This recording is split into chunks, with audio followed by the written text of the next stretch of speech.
Hi అండి. Welcome back to Aparna's kitchen. ఈరోజు recipe వచ్చేసి సేమియా దద్దోజనం. దానికి కావాల్సిన ఇంగ్రీడియంట్స్ ఏంటో చూసేయండి ఒకసారి. సేమియాలకైతే కొలత ఏమి ఉండదండి. మనం తినేదాన్ని బట్టి చూసుకుని మరిగే నీళ్ళల్లో అవి వేసుకొని ఉడకబెట్టుకొని పక్కన పెట్టుకోవడమేనండి. స్టైనర్లోకి తీసుకుని నీళ్ళన్నీ వాడాక ఒక బౌల్లోకి వేసుకోండి.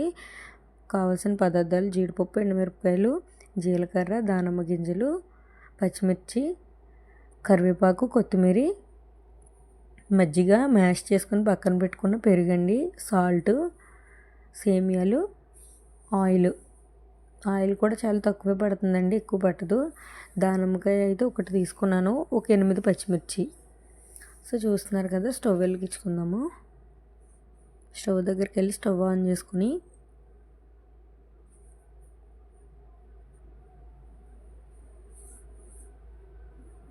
కొంచెం బాగా వేడెక్కనిద్దాము. వేడెక్కిలోపు మనం ఈలోపు అవన్నీ దగ్గర పెట్టుకొని చేసుకోవచ్చు.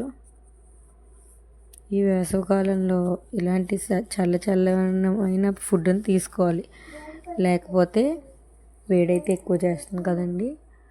ఆయిల్ అయితే పోసాను. ఆయిల్ ఎంతో పట్టదండి, దీనికి చాలా తక్కువే పడుతుంది. ఆయిల్ కొంచెం వేడెక్కిన తర్వాత ఒక స్పూన్ జీలకర్ర, ఒక స్పూన్ సాయి మినపప్పు, అర స్పూన్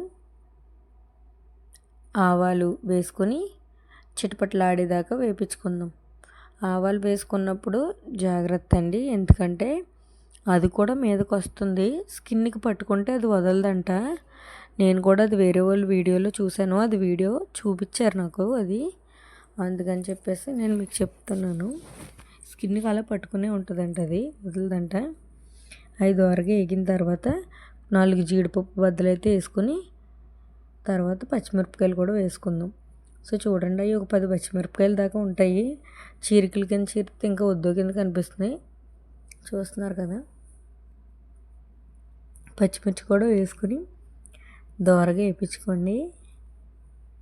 అదిగోండి చూడండి, వీడియో మీకు దగ్గరగా చూపిస్తున్నాను, అర్థమవుతుంది అని చెప్పి.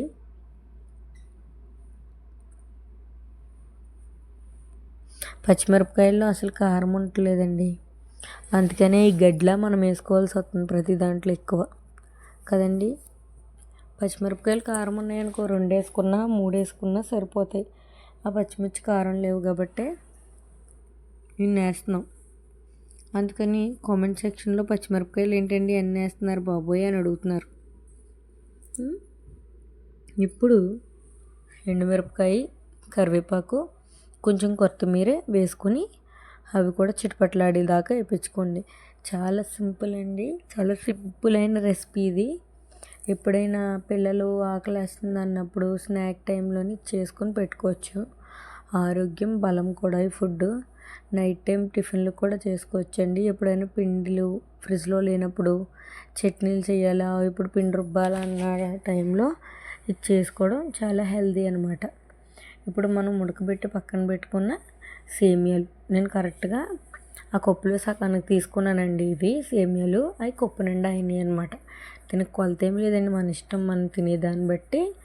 మనం నీళ్ళు కూడా కొలత ఏమీ లేదు. ఒక సగానికి పెట్టుకున్నాం అనుకోండి, అవి 2-3 సార్లు మరిగాక ఈ సేమియా అందులో వేసేసుకొని 2-3 సార్లు గరిటతో తిప్పుకుంటూ ఉడికించుకోవడమే. చాలా సింపుల్ అనమాట. ఉడికించుకున్న తర్వాత ఆ వాటర్తో పాటు సేమియా ఉడికిపోయిందన్నాం అనుకున్నప్పుడు ఆ వాటర్తో పాటు పడబోసేసి బయట వాటర్ ఈ స్టైనర్లోకి తీసుకొని సేమియాలు నీళ్ళంతా వాడిదాకా బయట ఉంచుకొని తర్వాత లోపలికి తెచ్చుకోవడమేనండి. చాలా సింపుల్ ప్రాసెస్ అది. ఇంకా అది మీకు చెప్పొచ్చులే అని చెప్పి నేను వీడియో షూట్ చేయలేదన్నమాట.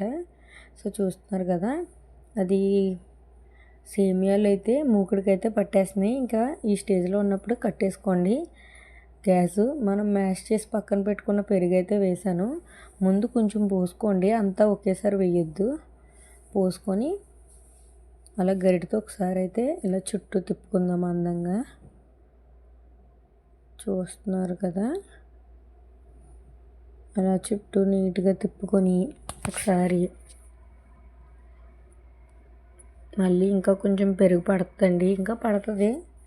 పెరుగు వద్దు ఉంటేనే టేస్ట్ బాగుంటుంది, అది లేకపోతే బాగోదు. ఇంకా పెరుగు పడుతుంది కాబట్టి మనం పెరుగు అయితే ఇంకా కొంచెం యాడ్ చేసుకుందాం దీంట్లో. గట్టి పెరుగండి అది. గట్టి పెరుగుని నేను చల్లకావుతో మ్యాష్ చేసేసుకున్నాను అనమాట. అందుకని చెప్పి మీకు అది వీడియోలో చల్ల చేసినట్టు కనిపిస్తుంది అనమాట.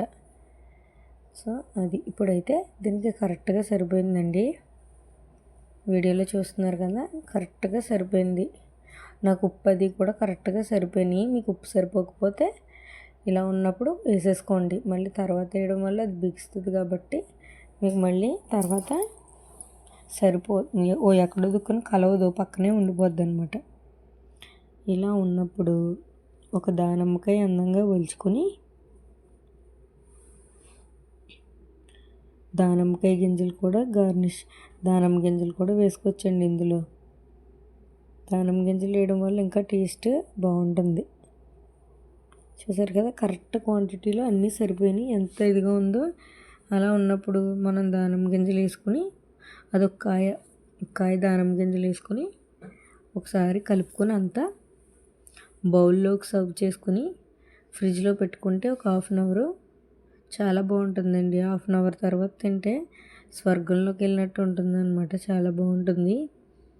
సో చూసారు కదండి, ఇంతేనండి. చాలా సింపుల్ అయినా ఫాస్ట్గా అయిపోయే రెసిపీ అండి ఇది. బ్యాచిలర్స్ కూడా ఈవెన్గా చేసేసుకునే రెసిపీ ఇది. నచ్చితే లైక్, షేర్, సబ్స్క్రైబ్ చేయండి. మీ ఫ్రెండ్స్ అండ్ ఫ్యామిలీస్ కూడా షేర్ చేయండి. ఓకే మరి, బాయ్.